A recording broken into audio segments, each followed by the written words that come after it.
We are here today. No, we're gathered here today. No, we're gonna stab some goats in the neck. No, not in the neck. We will be giving goats.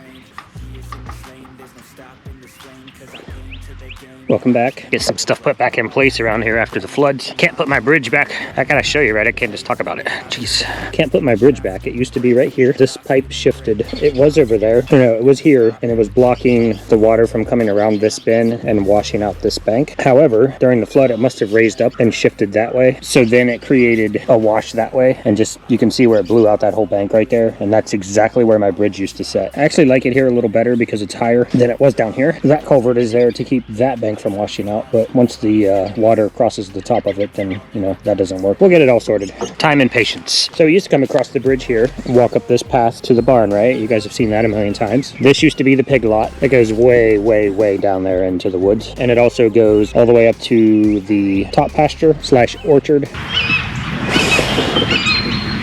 Can you guys hear that? Red-tailed hawk's back. It is that time of year. Come by to eat my baby chickens. They're also a migratory bird, even though they don't really migrate. So I'm not allowed to defend my chickens from them unless I happen to be outside with the gun exactly the time that he swoops down and is eating one of my chickens. I get it. It just sucks. Interesting, the crows came in last year. A whole mess of crows decided they wanted to live around here. They eat a little bit of fruit from the fruit garden, and they keep the red tails kind of away from the area where the chickens are. I don't know if they're crows or ravens. You can have to be a bird person. Rick and Morty. Bird person would know, but I'm sure they're here to eat the baby birds and my chickens. Anyway, we are going to take this. I'm going to move this house over there somewhere just for funsies, and I'm basically going to straighten this line. There's the fence charger right there, and I'm going to essentially bring that line this way, so that'll leave me a nice smooth path all the way to the door that way, and I don't have to have this really super tight corridor through here. This is just wide enough to walk through, and I can barely get a wheelbarrow through there. I'll widen that out, and then the goats will be able to come down around the barn and hang out down in this area. Anytime we can give them more pasture, that's going to cut down on your worm load. A lot of people do rotational grazing. That was the intention, morning ladies, of the front yard pasture, but that just kind of turned into a giant pasture, and we never really separated it out. Good morning. So we have our mamas. Tic Tac. We did, hi kitties, custard. Is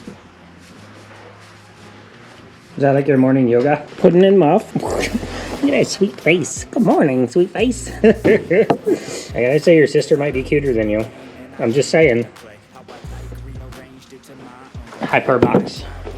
In this video, you're gonna see the next 4 goats that are ready for their Cd&T shots. I was gonna do a whole thing on Clostridium perfringens type C and D. I've done the research, but I was doing the research again to try to put it into a content format that I could talk about and explain to you guys. It is a lot, guys. I mean, it is quasi overwhelming. Just know perfringens, they're everywhere. They exist everywhere. There's dirt, so everywhere. I'll just put a link in the description of the video, and maybe I'll put a link in my pinned comment that I always do at the top of the video, and you guys can go check that out if that's something you're interested in. It interests me because I don't want my goats dying from it. That's what the Cd&T shot is for. We do that booster every year. Everybody gets it. The boys, the girls, the babies will get a booster at 6 weeks, the sheep, and it's more important to do in the spring when they're on fresh pasture, fresh grass, green grass, because when that grass comes in the spring, it is just super wet, and when they eat a wet diet, messes up their stomach. Clostridium can take over, overwhelm their system, and kill them, and it happens quickly. We always boost them every year. So there's 2 reasons we do it in the spring. One I just talked about, and the other is for mom's kidding, because anytime you can treat mom and have that pass to the baby, can't do it better than mom. So this is the orchard. You cannot see this tree, but this thing went, I don't know if you can see it very well. It's right here. This was a stick last year, and it went nuts. I never really got to mow up here too much last year, just timing. We have a tree every 20 foot this way, and it's a combination of pear, apple, cherry, and pawpaw. Fig. We had Ukrainian almonds, but they just do not like our soil. We did Ukrainian almonds because they had the highest chance of surviving in Ohio, basically, based on weather patterns. I don't know if you guys can see. I don't know what is coming. Something is walking down through here enough every day in, day out to wear a path. It's not deer. I'm just gonna have to go out, see if I can pick up any paw prints. It's definitely not deer. Path is too tight, too thin. Can't get a good reading, but there's toe lines right here. I'm not sure what would...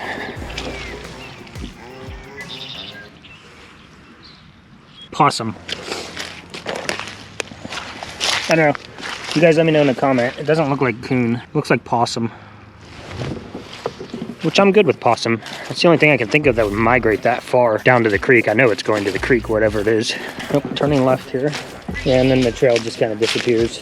Stuart, I know you'll have an opinion. Feel free to tell me what that track is. I'm calling possum. We have a few possum that live around here. 3 that I'm aware of. They don't hurt anything. What the possum will do is eat as many ticks as they can find, which is good. People say they eat your chickens, and maybe they do. But we have one that lives right over by the chicken coop. He or she walks right down the chicken fence line, follows the wood line down to the creek. I see him heading down there in the evening, generally right at dusk, just making his way, minding his business. And then we have one that lives just down from the house near the creek. And now I'm gonna call that one up there definitely a possum. If you disagree with my assessment, please feel free to put it in the comments. All right, I'm gonna get these ladies out. If you didn't watch my last video about sugar pie having ORF, go check that out. Or it might be easier to just go check that out.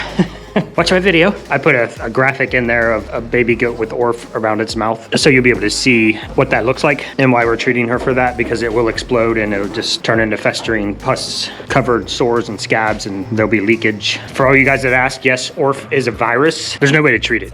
Whatever, I'm not gonna get into whether or not you can treat a virus. By the time we see it, there's nothing we could do about the virus. It's a matter of treating the symptoms or the end result of the virus. All right guys, so you're going to see us treating sugar pie in the latter half of this video, but I wanted to give you... Hello, Miss Sweet Brosie. How are you? Good morning. Hi, sweetie. How you doing? Good morning. If you wonder why we love goats, they're like giant puppy dogs. They're not even like giant puppy dogs. Our goats are like normal size puppy dogs. Oh, hi. Oh, I'm sorry.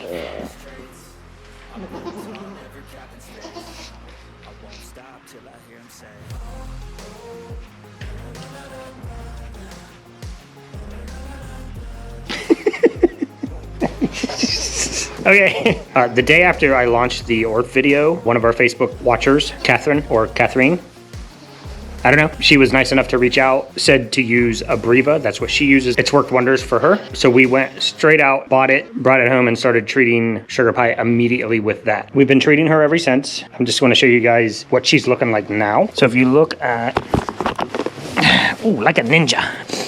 If you look at her face, right on her nose, she has a couple of bigger blisters, one right there and one over there. And what it will do is attack the soft tissue right around the nasal opening, and then it usually gets in the corner of their mouths, which I don't see any sign. It can get on their tongue, it can go down their throat, it can invade all parts of the body in blister form, but that is looking really good. If you look at this and now look at this picture, it's coming along quite nicely. No big flare-ups, no major pustules popping or breaking open or anything like that. It's virtually impossible to get out of your environment. Some studies I've read say that in the right conditions it can live up to 12 years in the environment, so you ain't gonna get rid of that. Well, let's give her a ligament check too while we're here. Ligaments feel good, still pretty solid. So one of the big concerns with ORF is it is zoonotic, meaning it can transfer to humans. She can also pass it right to the babies, and then they get sore mouth, and then they struggle to eat. So the babies can get it all around their mouth, and then they don't want to open their mouth because it cracks open the blisters. Then they struggle to eat, they struggle to thrive, and then you understand the end result of that is generally death. Mom can also get it all over her teat. It's a virus. Mom licks the baby, baby gets it on the face, baby drinks from the teat, gets it on the teat. You get pustules all over the teat, you get pustules all over the baby's mouth. Goes from mom to baby to teat and then to death. Thank you, Catherine, for the amazing information. Honey, thank you for the comment. She's gonna try to find Sandy Brock's video because Sandy was dealing with that over the winter. So if you find that, just pop it in the comments and we can all share. And if you guys don't watch Sandy already, once you click on her video, she is I'm gonna do a whole video of people that we watch. Sandy Brock, sheepishly me. We have been watching her for as long as we've been watching YouTube. She was one of our first channels. Pure heart, love for her animals. I mean, she's just amazing. She's a solid businesswoman. She knows what she's doing. Okay, she'll tell you she doesn't know what she's doing. We all struggle to find our path when we're doing the animals, learning. So she was kind of learning as she went, growing her sheep farm. She's just a good person, good heart, good soul. Amazing. Honey, if you can find that link, put it in the comments. We can all click on it. We can all go to Sandy's channel, and then we can all subscribe to Sandy if we're not already. Hi. This is why we started watching Sandy. What? You look at me every time. What? So my youngest is training to be a dialysis technician, and then he's also going to school to be an EMT. He's basically sticking people with needles all day. Well, that's a bit more in depth than I'm making it out to be. I asked him if he wanted to come over and just get some practice playing with needles. Obviously, if I thought there was a concern of him hurting a goat, we wouldn't do that. You're going to see him administering some of the shots to the goats. So I'm going to show him how to do one, and then he is going to do the other 3. I'm going to help him hold the goats. He did a much better job than I did with goat control. He was very confident, as you'll see in the video. Maybe too confident for me, just grab and stab. I'm like, yeah, be nice. The short of it is he did a great job. So here's the video of that, and then we'll see you guys on the next one. Thanks for watching. I'm going to finish the video out with just us giving the shots to the girls. Don't forget to go click all the buttons, like, subscribe, thumbs up, tell a friend, tell a neighbor, tell a stranger. Click that thumbs up button for the video, guys, if you would. That helps spread the love, tells YouTube that people like the video, and then they'll show the video more, and then we'll get more subscribers, and then we grow. Help us out, and then we'll see you in Saturday. Any surprises for Saturday? Unless we have babies, which we shouldn't. From a safety perspective, she can't really go earlier than next Tuesday. So maybe that'll be next Wednesday's video. Sugar pie babies. Okay, I'm rambling. Thanks, guys. Bye. We are here today. No, we're gathered here today. No. Custard, pudding, muffin, and Tic Tac will be getting their CD&T shots today. We have a helper here today. He's a very tall, thin man. This is our youngest. He is training to be a dialysis technician and is currently in school for EMT, correct? Yeah. Yeah is the answer. It will be a subcutaneous shot, meaning just under the skin. So we will pinch up a little piece of the skin and make what they call a tent, and then we'll inject in that spot. We always do our shots just behind the front shoulder blade, and we will alternate between right and left side. So last year was all right side, so this year's going to be all left sides. And then we'll give the goats, we'll give them some pets. We'll get Muffin right on her little goat spot. Better be careful, Sprinkles, because I will get you too. I see you. And I see this one, and everybody is super lovey. This one's about to give birth. This one's a weenie. This one's Queen Bee is always a weenie. Hi. Okay, you stink. You stink, Bucky. Yeah, you smell like bucks. I know. You know how much more of this she gets when we turn the camera off? Yesterday, we just sat over here for like a half hour and just did hugs. You're knocking me over. Hugs and pets, hugs and pets, hugs and pets. Okay, that's it. Yep, just rub on my shirt. Okay, just like I wanted your stinky all over me. So let's get to stabbing some goats, I guess. Mom, are you gonna be camera operator? Did you want to wear the gloves? I brought them. I didn't know if you were gonna wear them, but I brought them. Nope, probably not. Actually, I might. You know what? Nope, because if I stab myself, it's gonna go right through that glove. And, oh yeah, the glove isn't gonna keep you from stabbing. Okay, so you're on camera. Let's just start with whoever's closest. You can't just lick it. You can't eat it. You can't. You want to try it? Is Mama getting you on video? You're so weird. We're just going to pull up, like I said, a tent like this. That'll leave you a nice opening right here or up here. And just lift that up. Rub it in. Really nice. Helps it spread out a little bit. And then give her some pets so she's not mad at you. And don't stab yourself. I will help you. You're going to want to get her by the head like I had. I guess you're next, because you're there. Don't stab her in the muscle. Just get her there. Like up here? Right up there. Well, she has a much tighter skin. Yeah. Yep. Yeah. You can go in that way. Yeah. I will typically go in. Don't stab into your fingers when you do that. I'm not gonna. Don't go through and through.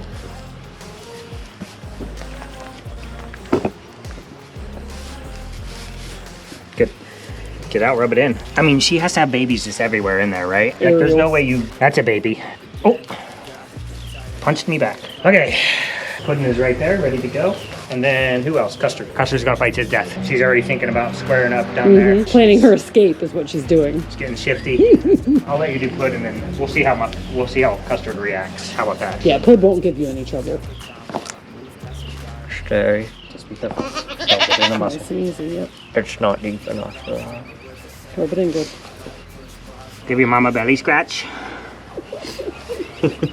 You also have babies everywhere. Okay, last one is Little Miss Custard. She's been Bucky here lately, the last few days. Huh. The short, stocky one. She has so much attitude. Oh, she has. It's always the little ones. It's the little ones. And there's not even enough of her that I can get my legs on in this situation. Just be careful with her. Yeah, she's gonna jump.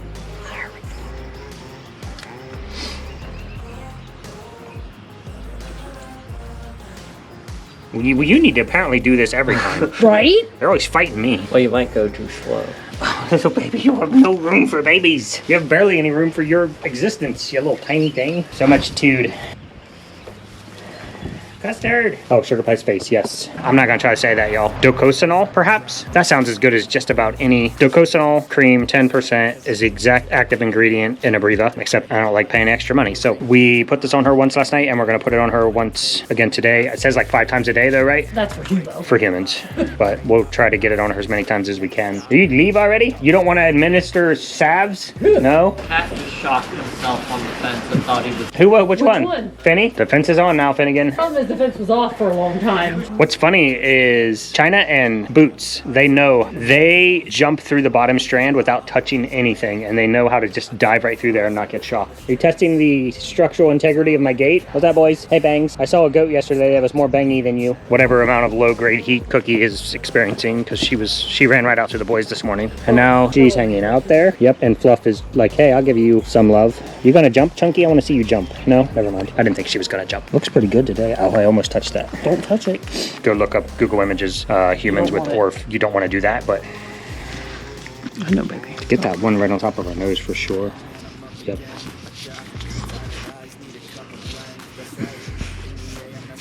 I know.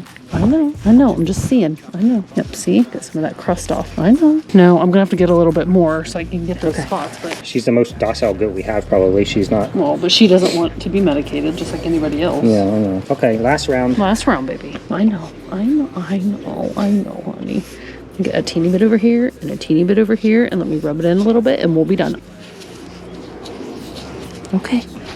Actually looks really good. Like we got got does ahead of it early. Yeah, I know. I'm sorry. I'm sorry. I know. Come here. I'm sorry. She's mad at the world now. Yeah. Come here so I don't have to touch your face. It's okay.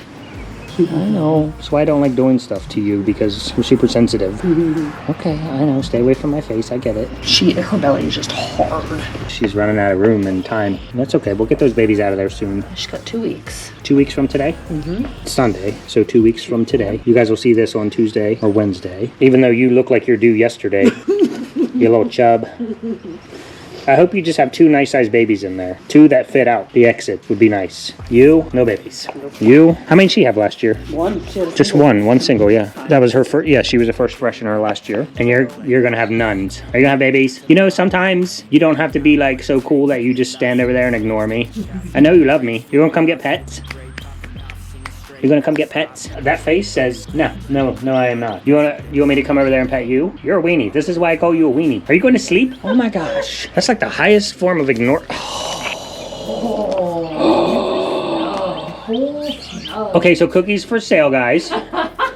Just, you know, I don't know. I like cookies, not this kind. I would trade you 1 cake. It doesn't even have to be a big cake, you weenie. Are you gonna walk away from me again? You and I. Okay, bye. Come see me.